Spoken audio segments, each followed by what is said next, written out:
আসসালামু আলাইকুম ওরহমতুল্লাহি ওবরাকাতুহ।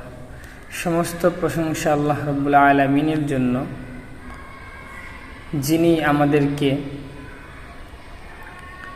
একটি নতুন বাংলাদেশ উপহার দিয়েছেন, যিনি নতুন বাংলাদেশ উপহার দেওয়ার মালিক।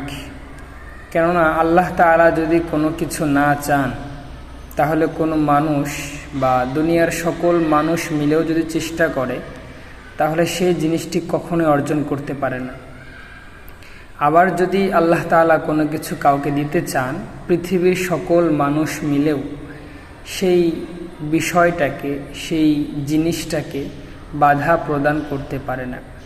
এজন্য প্রত্যেকটি বিষয়ের ওপর আমরা যেটাই অর্জন করি না কেন, যেটাই অর্জিত হয় না কেন, আমাদের সর্বপ্রথম আল্লাহ তাআলাকে ক্রেডিট দেওয়া উচিত। কেননা তিনি আমাদেরকে এই কাজটি সফল করার, এই কাজটি সংগঠিত করার তৌফিক দান করেছেন। এজন্য সর্বপ্রথম আমাদের যে কোনো অর্জন, আমাদের যে কোনো সফলতা, প্রত্যেকটি বিষয়ে আমরা আল্লাহ তাআলার উপরে শুকরিয়া আদায় করে তার কৃতজ্ঞতা আদায় করব।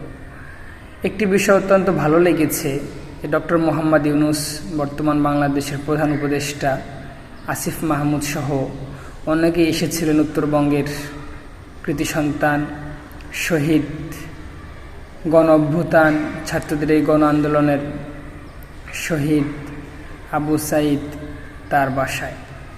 তো সেখানে শহীদ আবু সাঈদের বাবাকে যখন জিজ্ঞেস করা হলো যে আপনার ছেলের জন্য একটি ভাস্কর্য বা প্রতিকৃতি নির্মাণ করা হবে কিনা, তখন তিনি একেবারে স্পষ্ট ভাষায় বলে দিয়েছেন যে আমার সন্তানের জন্য আমি এমন কিছু করতে চাই না, বা আমার সন্তানের জন্য এমন কিছু করা না হোক যার কারণে আমার সন্তানের কবরে আযাব হবে। তিনি একজন সচেতন বাবা এবং বাংলাদেশ শতকরা ৯৬% মুসলমান মানুষের বসবাস, মুসলিমদের বসবাস।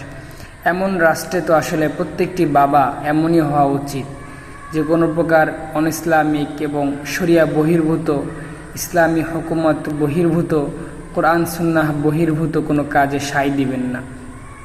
কেননা ভাস্কর্য নির্মাণ করা অত্যন্ত বড় একটি কবিরা গুনাহ। হাদিসের মধ্যে বলা হয়েছে যে ইন্না আশাদ্দান নাসি আযাবান ইয়াউমাল কিয়ামাতি আল মুসাউবিরুন, যে যারা প্রতিকৃতি নির্মাণ করে, প্রতিকৃতি তৈরি করে, তাদের সবচেয়ে বেশি শাস্তি দেওয়া হবে মানুষদের মধ্যে কিয়ামতের দিনে।